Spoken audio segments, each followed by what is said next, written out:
Hey, how are you today? My name's Gunnar. Welcome to my channel. Today we're going to be talking about budgeting, okay? What is budgeting? Why is it important? How do you do it in a way that is effective, in a way that you can say, okay, I want to put this much money over here, I want to save this much, I want to use this money to accomplish my goals, this money to give. But at the same time, I also want to be able to live a little. I want to be able to go out and get lunch with friends. I want to be able to, go to a restaurant and maybe eat out one night.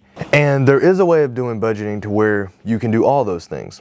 Now, depending where you are financially, you may not be able to do that in the very beginning because, of course, it takes patience, it takes time, it takes ingenuity. You have to say, okay, I want to put this much money here, this much money here. You have to be strategic about it. You may not be able to spend over here if you want to be able to spend over here. It's sometimes it becomes a give and take situation, especially if right now we don't have as much money as we would like to have or as we may have in the future. You have to have a plan for your life, of course. You have to have a plan for your money. And I've heard a lot of people say that actually you should have a plan for both your life and your money and sync them. That way you can say, okay, I want to take this money and put it towards this goal in my life, and that will help me accomplish that goal. For instance, buying a car. All right, that's a life goal. You want to buy a car. Okay, so you're going to have to save up how much money to buy a car. A good car nowadays probably costs about, I would say, 20 grand. So what you do is you say, okay, I'm going to budget. I'm going to take, let's say the average Gen Zer makes about 2 grand a month.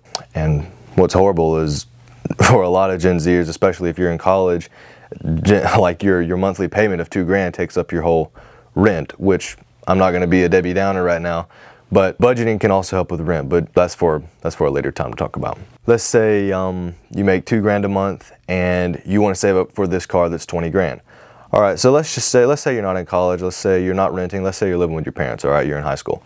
So what you would do is you would budget. You'd say, okay, what are my expenses? If you're living with your parents, you probably have next to nothing in expenses. Maybe you're paying about $200 a month in rent, if your parents are charging you rent, and that's okay. Because trust me, your parents' rent is probably substantially less than what you would be paying out in the real world, because what your parents are going to charge you, maybe around $200. I mean, I'm just saying that from what I've heard from other kids. Maybe around $200-300, $400 at the most, when that is so much less than what it costs in a nice apartment, which is around 2 grand a month. So you're getting a deal. But let's say your parents charging you $200 in rent. Okay, you paid them $200. You left with $1,800. All right, let's say you want to, I don't know, you want to go out with friends and you want to have money for that. So let's say you put $300 in there. Okay, that's $1,400 that you have every month to put towards your car. All right, so that means in 2 years, you could save up for a $20,000 car. And, if you work hard, if you stay consistent, if you say, hey, I have this goal in my mind, I'm not going to get it out of my sight, I'm not going to get distracted over here and get distracted over here, I'm not going to listen to what my friends say, they make fun of me for budgeting, I don't care. No, I'm going to sit down, I'm going to get real with myself, get real with life, and I'm going to say, hey, I don't want to take out a loan to buy a car. I don't want to make those monthly payments. I want to go and be like, I have this much money to spend. I'm going to be smart with my money. I'm going to look online. I'm going to go to dealerships and I'm going to try to get a deal, and I'm going to budget. I'm not going to break out of my budget, and you're going to pay cash for it. And you can do that. That is possible. All right. You don't have to get a car loan. You don't have to get any type of loan from your parents, from the bank. You don't have to get any type of loan. You can pay with cash, and you can do it without debt regret. All right. And that's what's so important about budgeting. So I've told you what budgeting is. Now we're going to talk about, of course, why is it important? And to a certain extent, we've already discussed it. It's because you don't have that debt hanging over your shoulders. Okay, you don't have those chains on you of, I've got to make this monthly payment. I've got to pay this. I've got to pay that, and I can't save for, say you want to go on a trip, all right, and you can't save for that trip. Why? Because you're making payments towards your car, which you could have saved up for, but at the same time, it takes you being patient. It takes you pursuing that goal and saying, I'm not going to quit. I'm going to stay focused so that later on I can have a paid for car, I can buy it in cash, and if I want to, say someone invites me to go on a trip with them, I can pay for that trip without having to say, I can't, I'm sorry, because I have to make these car payments. And that is what is so great about paying with cash, and that is why you do pay with cash, and that's why you budget. So, why is budgeting important? Because it helps you to save, it helps you to buy things with cash so you don't have to make payments. I have a friend right now who graduated from college about 6 months ago, and he's about 50 grand in debt, in college debt. Now, he did get a scholarship, but he's still about 50 grand in debt. He makes about 70 grand a year, and now he's talking about how he's upset because guess what? He's having to make these monthly payments because, yeah, he got a scholarship, but at the same time, he didn't necessarily save for college. So he got a scholarship, he got a lot of money from that scholarship, but at the same time, he's having to pay back those monthly payments on that student loan, and it's hurting him financially. So save, budget, staying debt free, all of it goes hand in hand, and that's why it's so important. I saw a poll, or I saw a statistic that said 55% of Gen Z do not have 3 months worth of savings. I get it. Gen Z does not have a lot of financial education, so I understand why they don't have 3 months worth of savings. Also, Gen Z is pretty young. They may just be getting into their jobs. But if you're a Gen Zer, and you're over 18, you're over 20, you definitely need to have more than 3 months worth of savings. I would say at least 6 months worth of savings, okay? Put together your emergency fund. You can budget that out of your monthly income. So you say you make the 2 grand a month, you're gonna save, let's say $500 every month. All right, let's say you're in high school, okay? And you don't have any other payments. I'm just assuming that. Even if you're in high school, say you don't have all these other bills, say mom and dad pretty much take care of everything. You still need to have a savings account. You still need to say, okay, I'm putting away this much money every single month for, let's say, I have to move out. Say mom and dad just kick me out of the house. I know it's crazy, but let's just say they do it, okay? You need to have an emergency fund to be able to cover the costs of your first month worth of rent, or maybe even 6 months worth of rent, because it takes about a month to find a job, all right, maybe even more. So you need to have that emergency fund, whether you're in high school or whether you're in college, whatever it is, you need to have that emergency fund. So I would definitely recommend you start doing that this month.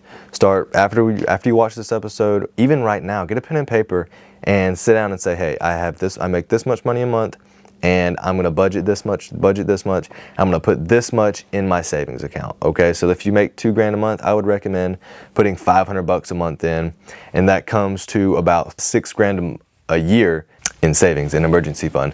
And that's really good. If you're in high school, let's say you're 17 years old and you're putting back 6 grand a year just in savings, all right, just in emergency fund, that's really, really good, okay? So don't get discouraged if you think like, oh, it's not enough. It only covers, let's say, 3 months worth of rent. That's okay. You can get a job in 3 months. So I would definitely recommend starting right now. Take your monthly payments. All right, say you make 2 grand a month. Take that $500, stick it in an emergency fund, stick it in a savings. All right, every single month, and save up about 6 grand worth of savings. All right, just in case you got to move out and you got some fluff money, okay? You can pay for rent in a really nice apartment, depending on where you live in the United States. You can pay for rent and also be looking at a job somewhere else, okay? You can be looking for a job, but rent's covered, you don't have to worry about it. So that's also another reason why you should budget, and that's why it's so important. Because say you have an emergency, it'll take care of your emergency. Just because you're in high school or college doesn't mean you won't have an emergency. It happens. So you need to be prepared for that. I also read another statistic that said that 50% of Gen Z do not feel financially stable. I understand that because a lot of Gen Z is in debt. Okay, a lot of Gen Z, they have student loans debts, they have credit card debt. If you don't have it, great, stay out of it, all right? You do not need it. You can pay cash for stuff. I don't care what anybody else says. You can pay cash for college, you can pay cash for a car. You don't need payments, and you can do it. You just have to be ingenuitive. You have to sit down with yourself and say, hey, I can do this, but I need a plan. And I gotta start working. You know, you gotta start working. That's the only way you're gonna make money. No one's gonna give it to you. You gotta work, all right? That's part of it, you gotta work. And the only way to be financially stable is to work, number one, to budget, and to be honest with yourself and say, I can't spend this money on this pocketbook because I can't afford it. That doesn't mean that I'm a bad person. I don't have to impress my friends with having this really nice pair of $400, $500, $600 shoes. I know some people right now, that I think they're like really popular shoe brand, and they cost like $600, and people are buying them, and they're like dirty shoes or something, and they cost like $400 or $600. All right, if you're paying $400 to $600 for a pair of dirty shoes, like they're not actually dirty, but they're made to look dirty, I'm sorry to be blunt with you, but that is stupid. That doesn't mean that I'm gonna sit here and call you stupid, but that is a stupid decision. I know you can make smarter decisions than that, and I truly believe you can, which is why I'm telling you that's stupid. Don't do that. If you have that shoe, I would definitely recommend selling it and taking that money and sticking it in an emergency fund. Yeah, it may be boring, but guess what? Think about this. Those shoes are gonna wear out. If you were to sell them now, all right, you could probably at least get maybe $100, $200, $300 for them, and you can put that in an emergency fund. I mean, I've seen those shoes selling at thrift stores, okay? At thrift stores. I've seen them selling for $400. So you can definitely get money for those things, and I would definitely recommend selling them. Again, I'm not saying you're stupid, but that is a stupid decision, and we don't want to make those kind of decisions with our money because it'll leave us broke in the long run. I don't want you to be broke in the long run, which is why I'm telling you, hey, sell them, put that money in an emergency fund, put it in some savings. Maybe even if you're up to this level, which I don't know if you are yet, but let's just say you are, you could even invest that money, okay? Now, I'm not saying you should do that. I'm not recommending that in any way. But if you have studied, if you're financially literate, if you know what you're doing, then maybe you could even invest that money and get a lot more in return. It may take a little while, but it'll be a whole lot better than wearing $600 shoes or a $700 jacket, and by the time, you know, it's worn out, you can't sell it, which right now you could sell it. So that's just my recommendation. Also, I read a statistic that said that 30% of teenagers save $0. Okay, they save $0 every single month. $0, 30%, that's a third of the teenagers. And they don't save anything. Now, that's first of all a shame, but it can be changed, all right? You don't have to be like that. And if you know other teenagers, that you know you have friends like that, they don't have to be that way either. Tell them, say, hey, I know this guy, he's been teaching me about finances. I can save money. I don't have to be broke every single month. I don't have to look back on my monthly payments and be upset because, first of all, I'm in credit card debt. Second of all, I haven't saved any money this year. I haven't saved any money this month. And you don't want to be that way, and you don't want your friends to be that way. So tell them about it, talk to them about it, tell them, hey, I know this guy, he's telling me about saving. It's very, very important. This is the reasons why. And guys, we need to start saving. All right, 30% of Gen Z don't save anything every month. You don't want to be that way. You don't want your friends to be that way. Spread the word, tell them to save, tell them to be financially literate, tell them to start reading some business books about saving, books about staying out of debt, and become financially literate. Go to the library like I do and buy some books, okay? Buy some books online. You know, you can get cheap books online. Buy some books online. Learn, learn, learn. Don't ever stop learning, especially when it comes to finances. Don't ever stop learning, okay? Because the market changes, the economy changes, and you don't want to be left in the dust. So continue to learn about finances and to become more and more financially literate. Save your money, put some money back every single month, and don't fall in the trap of not saving and having debt. And that brings me to budgeting strategies. How do we budget? There's multiple strategies. I'm going to go over a couple of them here with you. And you know, you can tell me in the comments what you think is the best strategy to use, okay? So some of these financial influencers out there, apparently I think they're called finfluencers. I've just come across that saying, finfluencers, and when I first saw it, I had no idea what a finfluencer was until I clicked on the video and the guy explained what a finfluencer was. Apparently it's a financial influencer, but I've just come into that knowledge. But a lot of finfluencers, they talk about zero-based budgeting. I know some of them do. I know of some millionaires who do the zero-based budgeting. Now, what is zero-based budgeting? Zero-based budgeting is basically you taking every single dollar you make every single month and spending it, or saving it, or giving it. Okay, so let's say you make $2,000 a month. What you're gonna do is map out every single dollar you have. Think of it as a game plan for every single player on the football team. all right? Nobody gets sidelined. Everybody's playing and everybody has a purpose and a role. So what you do is, let's say you make $2 grand a month, like the average Gen Zer, and you're gonna plan out every single dollar worth of that. You're gonna spend this much on food, you're gonna spend this much on insurance, you're gonna spend this much giving, you're gonna spend this much going out with friends, and you're gonna spend this much saving, all right? I know it sounds a little bit OCD, but it can be done. You know, it's not that hard. One thing I would warn about zero-based budgeting is it does take a lot of commitment, okay? If you're a free spirit, quote unquote, and you just want to buy, zero-based budgeting, it's going to work for you, but at the same time, you're going to have to get real with yourself and say, listen, I know I want to buy this stuff.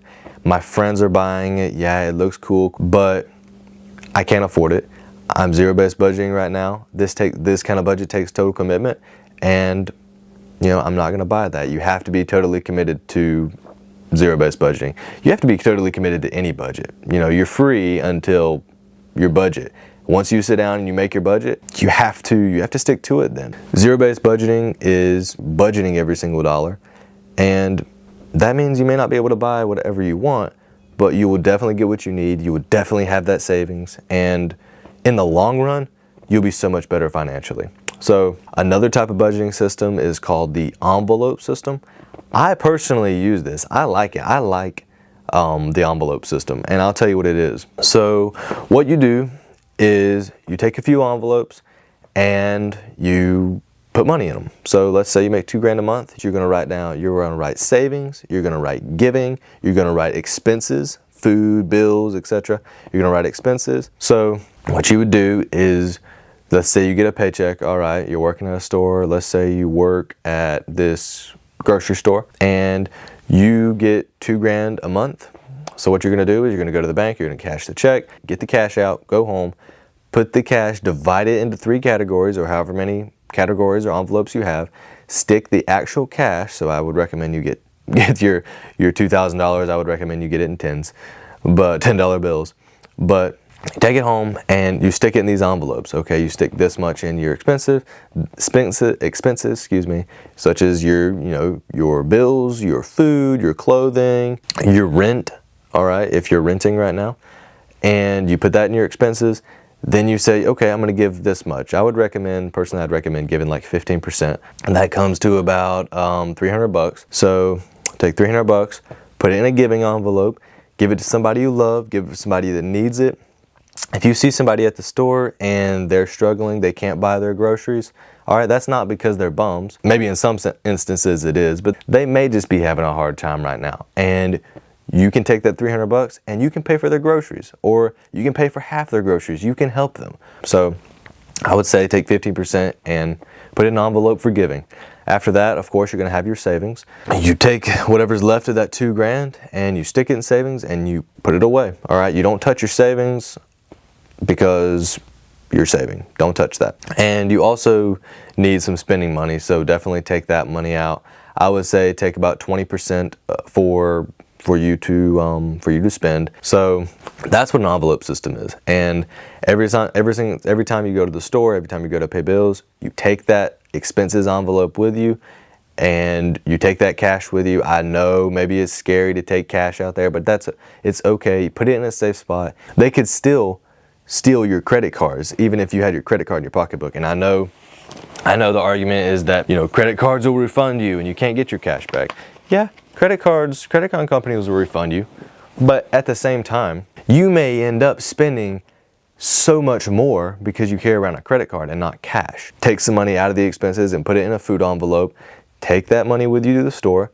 Only buy what you have enough money in that food envelope to afford. Okay, so this may mean not being able to buy certain things you want. All right, or it could open up the opportunity for you to buy certain things you want and say no to the things you don't need. So let's say you want a protein packet. At the same time, you also want to buy this candy bar over here. What do? The budget will help give you that direction and that path to say, I need this and I want this.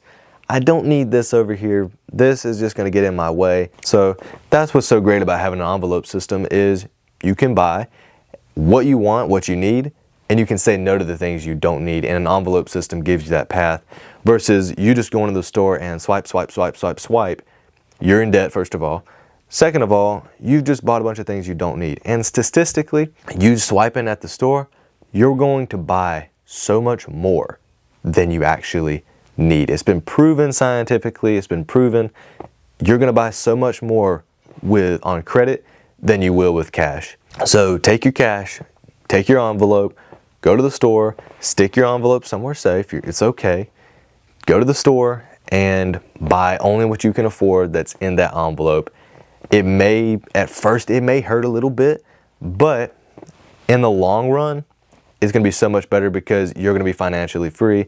You're not going to have any debt, and you're going to be smart. So that's the envelope system. Another system you can do is the pay yourself first system. All right, you may have heard of this online. So what you do is, let's say you make the $2,000 a month. You're going to first off, all right, take 20% of that and put it into savings, okay? And then you're going to take the other 80% and use that for expenses and whatever else you want to buy. Now, here's what I would do with the pay yourself first system. What I would do is, of course, I would always take out the 15% and always give that first. Then you take out that 20% for savings, okay? At that point, you have 65% left. You take that 65% and you put it all towards your expenses, your bills, your clothing, whatever you want to buy. Say you want to go out with friends, you're going to use that 65% to do that. So that's what I would do. First, I would take my 15% out and I would use that for my giving money. And after that, I would take 20% and put it away for savings. And then I would take my 65% and spend it on my expenses, my wants, whatever you need. But that's the pay yourself first system. You take 20% and you stick it in savings. You take another 80% and you spend all of that on expenses and your wants, whatever you need. That's what you do. The problem with the pay yourself first method, if you're only scraping by financially, the pay yourself first method may not work, and I'll tell you why. Let's say Jane, she's 18 years old, she's just out of high school, and she's got a job. She's had to move out, okay, so she's paying for rent, she's got her bills, but at the same time, she's barely getting by. So let's say Jane gets on the pay yourself first method, okay? Jane's gonna take 20% of what she makes every single month, and she's gonna put it away. And she's gonna take that leftover 80% and she's going to spend it on expenses and whatnot. The problem with this is Jane may not be able at this point financially to afford that 20% being taken out. She may need that entire 100% to spend on her clothes, her food. She may need that entire 100%. So that's the problem with the pay yourself first method. So there's one more type of strategy, and this is called value-based budgeting, okay? And I'll explain what that is. It's basically, what do you value the most? You spend on that. That doesn't mean you splurge, but I'll explain what it is right now. Let's say, I don't know what your name is, but maybe you're Ashley, all right? Whatever it is. Let's say you think that going out with friends and having lunch with friends, you think that's more important, Ashley, than streaming movies. So you're gonna cut the streaming, right? You're not gonna pay for streaming anymore, but you're gonna take that money and take it and say, this is for my friends. I'm gonna go out to lunch with them, but I'm not gonna be able to spend on streaming anymore. But going out to lunch with my friends, those relationships matter so much more than watching a movie that only lasts for 2 hours. And I'll never meet the people, of course, in the movie. I'll never have a real relationship with that person in the movie. I can have a real relationship with my friends. I can have actual communication with them, and I want to go out to lunch with my friends. So what you do, you cut the streaming and you take that money and you use it to go out with friends. That's value-based budgeting. Spend it on what matters most to you. Now, at the same time, value-based budgeting doesn't mean you splurge. So you don't just buy whatever you want. No, you actually have to budget. You still have to budget. You have to, of course, I would advise taking 10 to 15%, giving it to somebody, put it in an envelope, give it to somebody. At the same time, take another, let's say 10 to 20% and save that and then use the rest for your value-based budgeting. You just spend on what matters most to you. At the same time, you still have to budget. You still have to say, okay, I can only spend this much money. I'm not going to expend more than this. I'm going to cut out unneeded expenses like streaming movies, and I'm going to use that money to be able to go out to lunch with friends. That's value-based budgeting. I like it, to tell you the truth. I just think you definitely have to be cautious and don't take it to the extreme to where you just buy and splurge. All right, you always have to budget, you always have to give, you always have to save. So that's budgeting in a nutshell. You choose which one you like the most. Tell me in the comments which one you like the most. I really want to hear from you. Do you like the envelope system, pay yourself first, value budgeting? What do you like most? And I can't wait to hear from you. Hope you have a great day. And before I go, I'll give you a simple budget. So let's say Jack or Ashley makes $2,000 a month. Just you can write this right now. 15% of that, give away to somebody. Give to somebody you love. Give to somebody that needs it. Okay, there's a lot of people that need it. After that, take 35% and pay yourself with it. Okay, now this is basically a budget. Now, if you were like in high school and you don't have a lot of expenses, take 35% and pay yourself with that money. After that, take 50% of that $2,000, stick it in savings. And that way you're saving at least $1,000 a month if you're making $2,000 a month in high school, which is really, really good. Take that 50%, stick it in savings, okay? That way, when you move out, say you need to do that a month from now, you at least have $1,000 to live on. That'll buy your food, okay? Or it may pay for a rent. So 15% of it, give away to somebody, 35% of it, pay yourself with it, and 50% of it, put it away in saving. So that's just a quick budget. You don't have to follow it if you don't want to, but I thought I would definitely throw that out to you and show you a basic, very basic example of budgeting. I hope you have a great week, and I can't wait to see you here next week. Thank you.